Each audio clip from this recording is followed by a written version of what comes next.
I always loved sports. I was always involved in sports, so I always felt that was my calling. I always loved sports. I was always involved in different teams.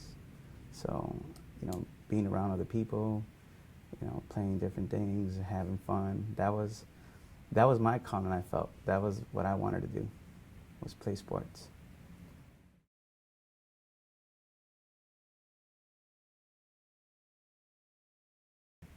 Well, when I was about 19, I had just, entered college, and a friend of mine who I was having lunch with one day, along with one of my cousins who had just finished doing a program called Public Allies Chicago. We were having lunch, and he was a manager at the time, and said that he needed somebody to fill in a position at Christopher House for a gym coordinator position. And I asked, I go, what's that about? Gym coordinator? Has to do with sports? And he said, yes. We're working with a nonprofit community center, community-based organization, and you'd be working with, all ages in different sports. And I said, oh, that sounds pretty cool. And he's like, I actually need somebody like right now. And I said, you know what? I'm already registered for all my courses. Like, I would have to drop everything, because he said it's a 10-month commitment, and it's full time. And so at that time, I was like, well, I'll go interview, and I'll just see what happens. I'll take a shot at it. And so I interviewed. The supervisor hired me on the spot. She's like, if you want the job, it's yours. And pretty much when she told me I was going to be doing, I was just going to be coaching, all ages from kindergarten all the way through seniors. I had senior aerobic program. I had an adult, volleyball team. I had a team basketball team. I had a bitty soccer team. I had so many different sports that I was going to be doing. I just said, really, you're going to pay me for this? You're going to pay me to coach and have fun? I said, okay.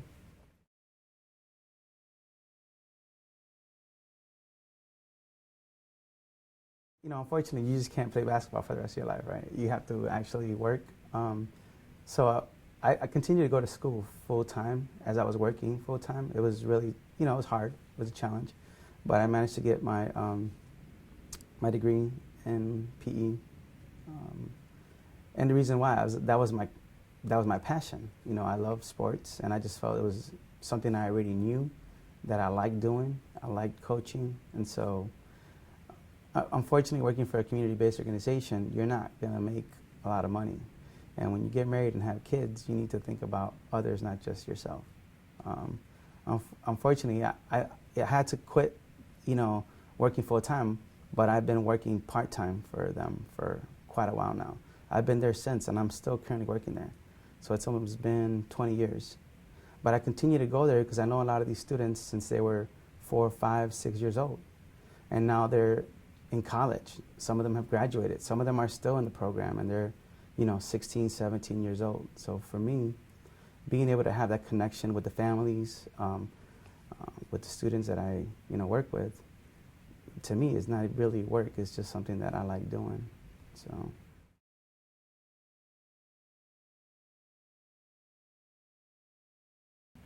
So as I was working at Christopher House, I worked with different programs. I was a manager of athletics and after school programs for a while. And what I started realizing was the kids come to the program after school for an hour or two, 3 days a week sometimes. What I started realizing that when we did go out to do these overnight trips, we got a chance to bond for hours, not just 1 or 2, but 24, 48 hours nonstop straight. And so we really got to hang out and get to know each other and talk about, catch up on things and talk about things that were going on at home, at school, and really had the time to do that. Not just like, hey, how's it going today? You got your homework? You need any help with it? Don't forget this or forget that. Oh, I need this from you. It was more of, that was like on a daily basis, but these overnight trips were really impactful because we got to sit down, we started a fire at night, and we would just talk, and so we got together with an organization called Big City Mountaineers that then led to Chicago Voyagers. So a couple of friends of mine, George De Leon and Bernie Roop, who are both part of Chicago Voyagers, we started the organization back in about 2007, 2008. And we've been working with different community-based organizations to take youth out on those trips, because we feel, although they are doing things after school with these organizations, it's very impactful to have these opportunities. Some of these kids have never gone out the city. So when we take them out to Wisconsin to do rock climbing or rappelling, or when we take them to Minnesota to do some canoeing at the Boundary Waters, or those are things that they've never experienced. And it's a challenge for some because they're not used to the wilderness, they're not used to the outdoors, and some of them get homesick and so forth. And it's physically challenging to do the things that we do sometimes. Being up in a tall mountain, having to rappel down is frightening, but they overcome those challenges, and we talk about that. We try to tie the wilderness challenges to their real life challenges, and how can they bring that back to their real life, because it is a challenge sometimes. Physically, you're beat for a couple of days, and you're still having to canoe and carry a 70-pound backpack or a 50-pound canoe on top of you, and you're going through, a portage trail, and sometimes it's, very difficult, and the kids are, crying, and they drop the canoe and they want to give up, but we don't let them. We push them through it, and then we talk about it. And if you can get through that, you can get through many things here. And they get the idea of why we're doing what we're doing, and that was, I guess, my next calling after Christopher House. I just saw the impact, and thought it was very important that we try to get more youth that opportunity.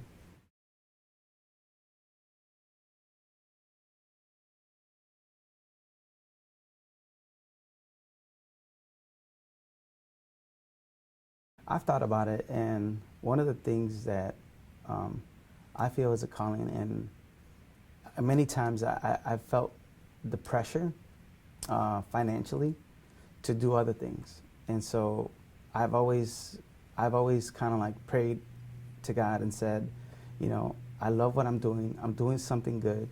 Like, help me continue to do this work. I don't want to have to leave just for financial reasons. That's just something that I would hate to do. I did have to stop I can't do it full time because it just doesn't, financially, I can't.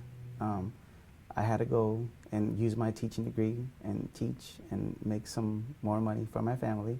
But I continue to do this, and I continue to volunteer as part of the board for Chicago Voyagers, because I feel it's important work. I feel it's very important that, like I said, we offer these opportunities.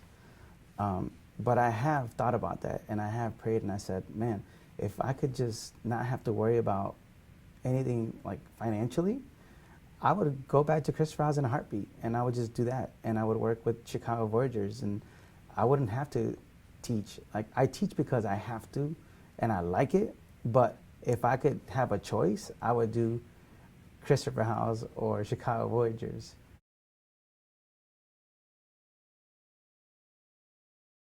Another one of my cons is I teach. I'm a physical education teacher with K through 8 students.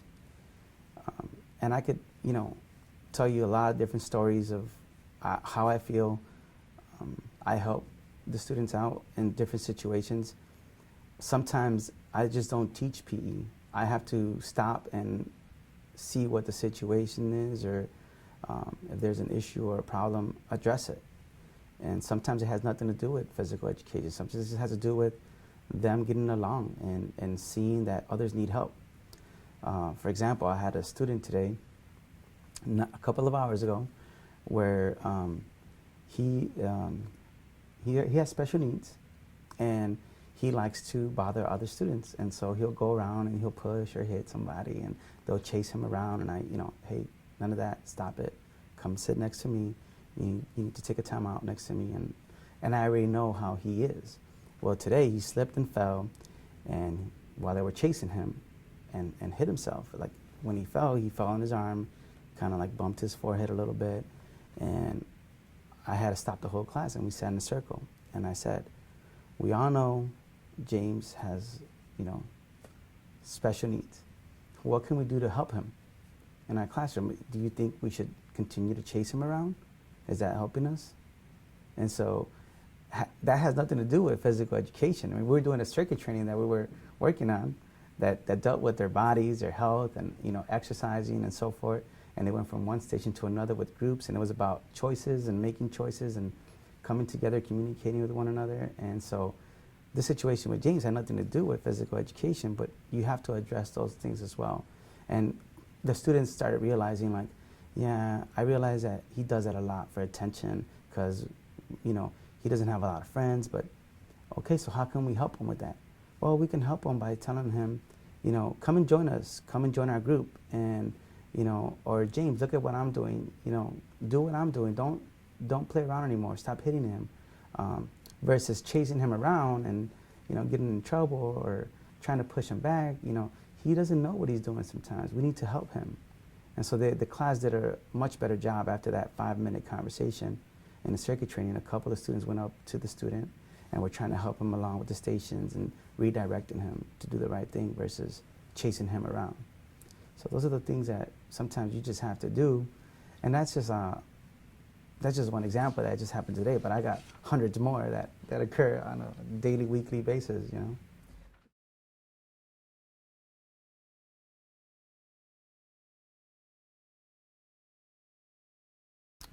Well, I'm still very, involved with my church, St. Rene, as we spoke briefly earlier.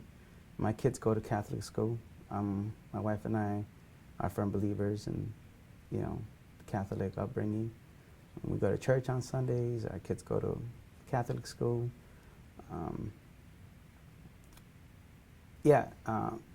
In terms of what I do, like what I told you earlier, I just feel like it's important that we do help others, and as a teacher I can do a lot of that. I can help students, with their anger issues sometimes, or if they're a little bit, off track, pulling them aside and saying, hey, I need you to be a leader today.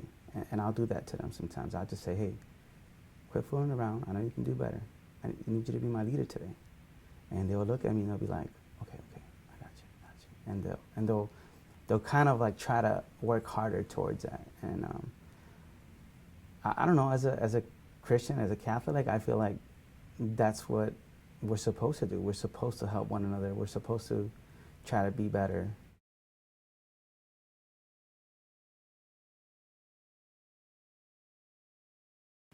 I'm very involved with my kids. My daughter is amazing. We're running around all day for her and for him, my son who's 7. My daughter is 13. My daughter, I am very extremely lucky. She's a great student. She's a great person. She is involved with, she loves music. She loves music so much. She takes violin classes that I take her to. She's in the Chicago Children's Choir. She's in the upper level, the Voice of Chicago. My son loves sports like me. I got him involved in sports, so he's just finished his football season, and I'm just starting his basketball season. I'm volunteering to coach the team, and we start in a few weeks. So aside from all the other things that I'm doing and the 2 jobs that I'm very involved with my children. And my baby, who's Cecilia, just born, she's only 15 months. She's amazing. So yeah, I love my wife. We've been together since college. We've been together for over 20 years. Been married for 10. So yeah, I love my wife and I love my kids.